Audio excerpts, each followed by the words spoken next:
1 Samuel chapter 4. And Samuel's word came to all Israel. Now the Israelites went out to fight against the Philistines. The Israelites camped at Ebenezer, and the Philistines at Aphek. The Philistines deployed their forces to meet Israel, and at the battle spread, Israel was defeated by the Philistines, who killed about 4,000 of them on the battlefield. When the soldiers returned to camp, the elders of Israel asked, "Why did the Lord bring defeat upon us today before the Philistines?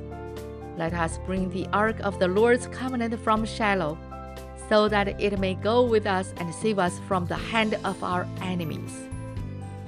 So the people sent men to Shiloh, and they brought back the ark of the covenant of the Lord Almighty, who is enthroned between the cherubim.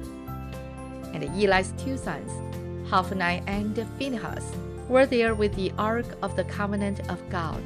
When the ark of the Lord's covenant came into the camp, all Israel raised such a great shout that the ground shook. Hearing the uproar, the Philistines asked, "Was all this shouting in the Hebrew camp?" when they learned that the ark of the Lord had come into the camp. The Philistines were afraid. "A god has come into the camp," they said. "We're in trouble. Nothing like this has happened before. Woe to us! Who will deliver us from the hand of these mighty gods? They are the gods who struck the Egyptians with all kinds of plagues in the desert. Be strong, Philistines. Be men, or you will be subject to the Hebrews, as they have been to you. Be men and fight." So the Philistines fought, and the Israelites were defeated, and every man fled to his tent. The slaughter was very great. Israel lost 30,000 foot soldiers. The ark of God was captured, and Eli's two sons, Hophni and Phinehas, died.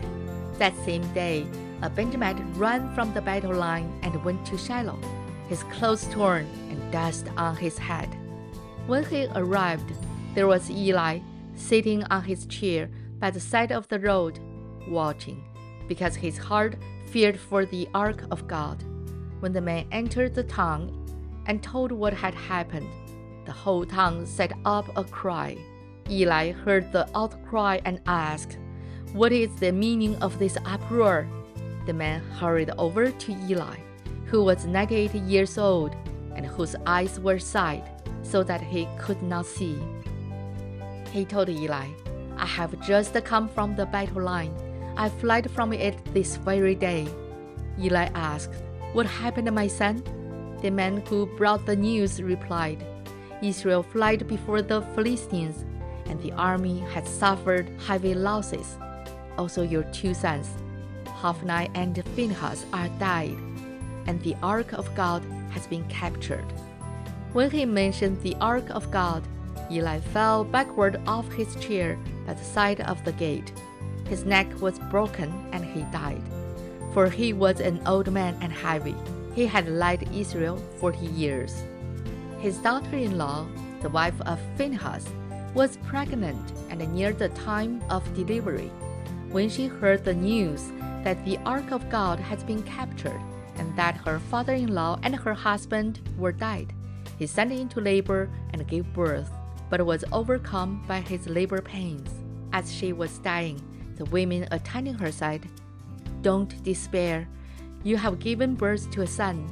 But she did not respond or pay any attention.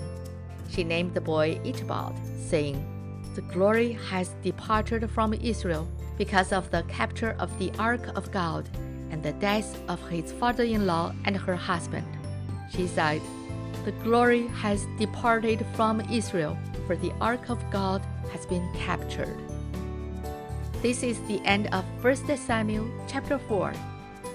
神的话语要昼夜思想，与恩读经频道期待与您下次再见。